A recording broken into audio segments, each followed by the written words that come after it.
हम हर चीज़ ना अल्लाह पे छोड़ देते हैं कि जी अल्लाह की तरफ से हुआ। और वो जो नारा आजकल मशहूर है कि पाकिस्तान से जिंदा भाग।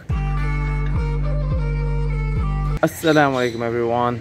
उम्मीद करता हूँ कि आप सब लोग इस पाकिस्तान में रहते हुए खैर व आफियत से होंगे, जहाँ पर कभी भी कहीं भी किसी के साथ भी कुछ भी हो सकता है। कल आपने पूरा दिन विटनेस किया होगा बटाग्राम का वाक़या, जिसमें 8 लोग यानी 7 बच्चे और एक टीचर एक पहाड़ से दूसरे पहाड़ डोली पर बैठकर जा रहे थे, जो कि उनकी डेली लाइफ है।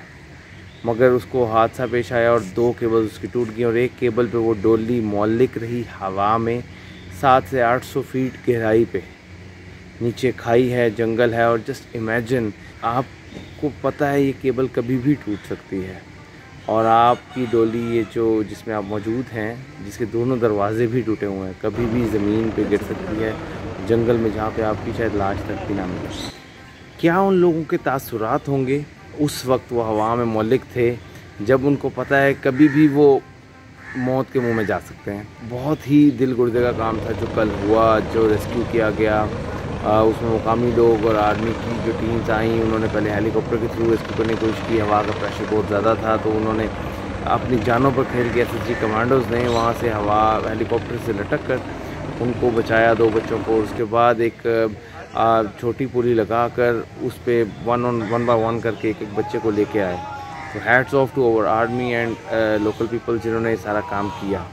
उन बच्चों में से 3 ऐसे थे जिनका रिज़ल्ट भी था 9th का, उन्होंने बड़े अच्छे नंबर सिक्योर भी किए और तकरीबन 16-17 घंटे वो इस पोजीशन में रहे। और उसके बाद आर्मी और लोकल लोगों की मदद के साथ उनको रेस्क्यू किया गया, जो कि बहुत पॉजिटिव चीज़ है कि अल्हम्दुलिल्लाह किसी कोई जानी नुकसान नहीं हुआ।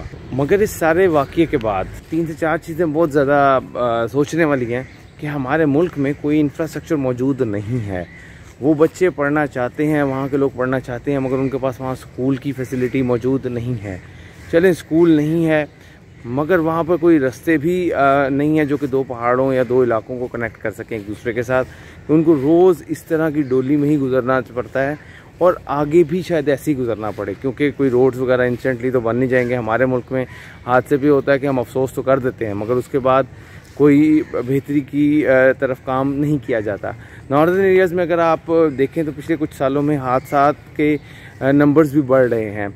कोई ट्रैफिक हादसा हो जाता है, कोई खाई में गिर जाती हैं गाड़ियाँ, या कोई बीमार हो गया तो वहाँ पर उनको कोई हॉस्पिटल्स की फैसिलिटीज़ अवेलेबल नहीं है, कोई रेस्क्यू का सिस्टम अवेलेबल नहीं है।